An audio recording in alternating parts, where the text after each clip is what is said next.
Hey there. Thanks for checking in for this edition of CR80 Chats. My name is Andrew Hudson, and I'm the editor for CR80 News. Today's chat is a special one because we're talking NACCU, and specifically the NACCU Annual Conference. I'm delighted to have with me today the Executive Director for the National Association of Campus Card Users, Dawn Thomas. Dawn, I appreciate you being here, and I hope things are well with you. They are, and thank you, Andrew. I'm excited to speak with you today about the NACCU virtual conference. That is a brand new thing for all of us. Absolutely. No, absolutely happy to have you. And again, before we know it, right, April's going to be on us, and April brings with it the annual conference. So with COVID, I know that changes some of the plans a bit, and this year's conference is expected to look a little bit different.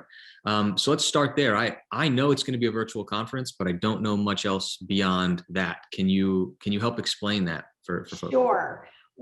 So, Andrew, you and I have had the chance to talk at a NACCU annual conference before. You've been there, you've experienced it. One of the things that is so great about our event, the community and the networking that happens. And to myself and the staff and the board, one of the things that was most important is as we ventured towards moving to a virtual conference, we needed to make sure that we could capture the essence and kind of the spirit of what typically happens in a NACCU annual conference, and networking was the crucial point for us. We are very excited because we found a platform that is unlike anything anyone has participated in before. So if you've attended a virtual conference this past year, I would encourage you to throw everything you know out the door, out the window, and don't expect anything like what you've seen. When we went to pursue looking at platforms, it was very, very important that two things happen. We wanted to be able to provide a very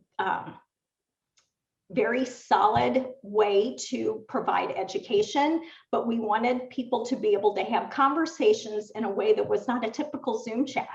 And I think we found that the platform that we are using is one that is very interactive, and people will know who you are because you will be identified with a name over your head. I don't want to say this is gamified, but everyone will have an avatar. And if you were standing next to somebody in a room or sitting at a table with them, you can have an actual conversation with them.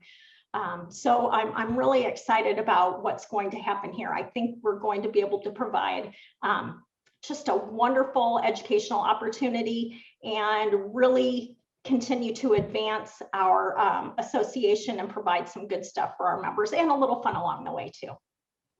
Perfect. I think that's what everybody I think was hoping for, and it sounds like we're well on our way to that. So the educational sessions, just to kind of double down on that, that's one of the things that I love. One of the most engaging aspects of being at NACCU is sitting in and having the opportunity to hear from other campuses or from maybe some of the vendors in the space. So can we expect any changes to that, or are we still going to get the same kind of quality educational content that we're used to from NACCU?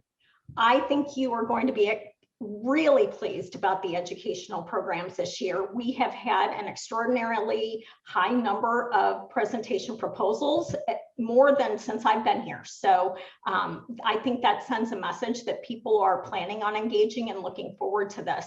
The schedule, in order to accommodate various time zones, we are starting a bit later in the day. We do have some, I guess I would say, non-mandatory type things that will be starting around 11 a.m. Eastern time, so that we can welcome our West Coast folks in and let them get a good night's rest as well. But we'll be ending our day right around 5 p.m. Eastern time.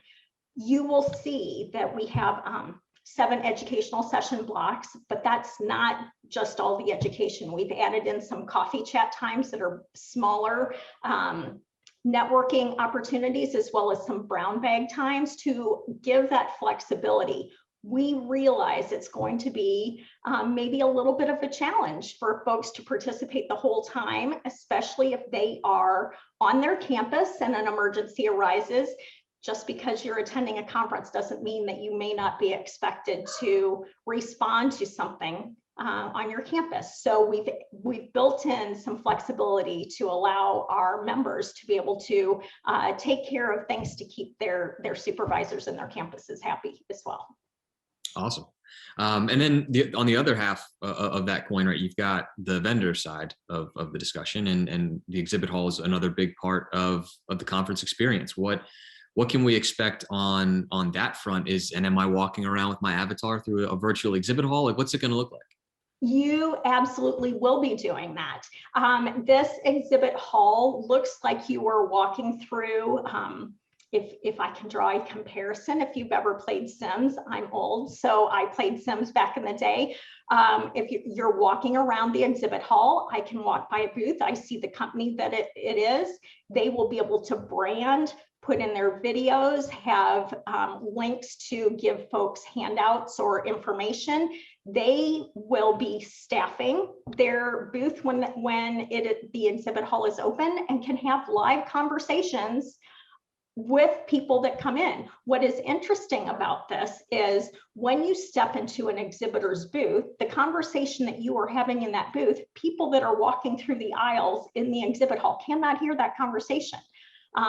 In addition, one really neat thing about this platform is that when one person walks in someone's booth in the exhibit hall, if an exhibitor has a video that is playing, one person walks in, it starts from the beginning for them.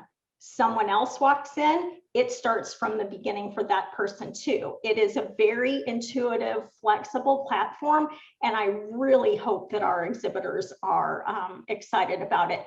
I felt that it was important that our exhibitors be able to show what they would look like if they were on our actual exhibit hall floor. And that is that's a functionality that can happen with this platform. So I believe that we are providing the next best thing to being in person for our exhibitors as well. And I'm really looking forward to stopping by all of their booths and having conversations with them during this event as well. Yeah.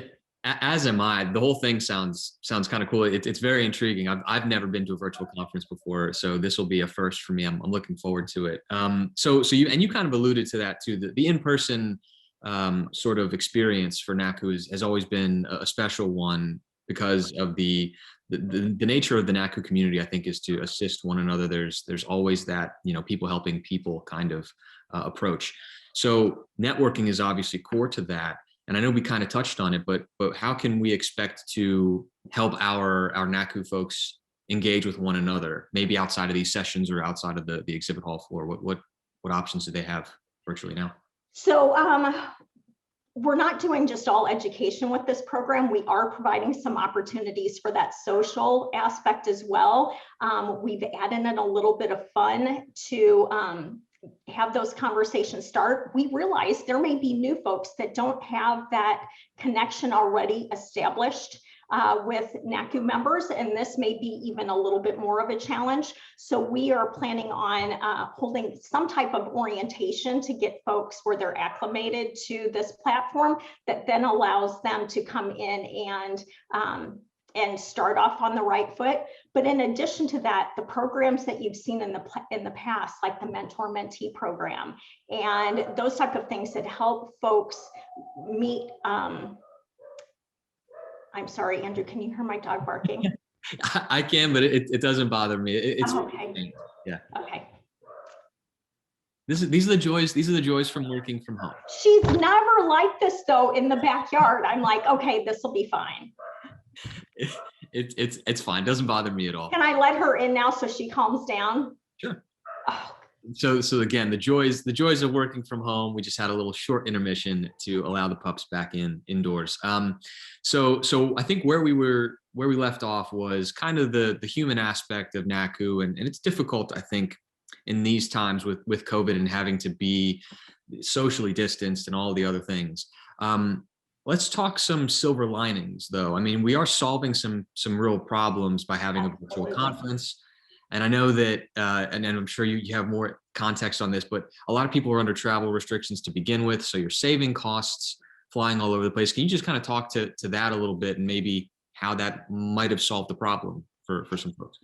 Yeah, so, I try to not look at this from the cost standpoint because there are still things that don't go away in relation to that. But for us, it was about being able to provide that consistency of product and still maintain the ability to provide solid, good education with the personal aspect there.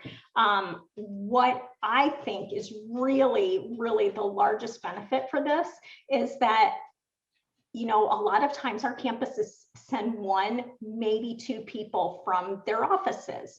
And this has really opened up an opportunity for us to expand our network and allow campuses to bring virtually folks that may have never attended NACCU previously. And I'm really hoping that this is the chance for our members to say to their supervisor or to their colleague in a different department, you know what, NACCU's got this session or that session that are going on. They've got a special rate that's going on. Why don't you jump in and attend this conference with us to make sure that you can pick up on these sessions as well? I think one of the things that is clear is that the campus card really impacts a lot of different areas on campus, and we have content that is applicable to many different auxiliary areas, potentially student affairs areas. So I'm looking forward to meeting some new folks who we may never have had the opportunity to educate or entertain at our events previously. I think that's our biggest benefit. Yeah, that's really well said. And when I heard that was the case, where you could expand attendance beyond just the two, maybe three people that you had before, I thought that was a brilliant idea. And I do think that the takeaway, for at least for me, is it's a great opportunity for you to get other people that are connected to your card office, or could be, secondary to your card office, get them in and have them have access to this great info, these educational sessions. I mean, it is kind of invaluable in that sense. So absolutely. I think, yes, the campus card and the transaction systems really drive a lot of services on campus. And, NACCU, in my opinion, has really kind of been that hidden little gem in a lot of ways. And this is our opportunity to shine. So I think we've really got a good table set and a great chance to make some impact here in areas we had not before. Absolutely. So I guess some housekeeping items then. It's April 19th to the 21st, correct? That is correct. And registration still open? Registration is open. Registration will close the Friday before the event occurs. That is for housekeeping reasons. So the platform that we're working with, we have to be able to allow a little bit of time for them to get everybody's names in. Registration won't be transferable. Everybody has their own character. It will be tied to the computer that they register on. So, we need to make sure those pieces are in place. So then come Monday of the conference, everything will be smooth sailing and everybody will have a great experience. Awesome. And I'll keep links down in the post below this to send everybody to the right place. Registration. That is lovely. Thank you.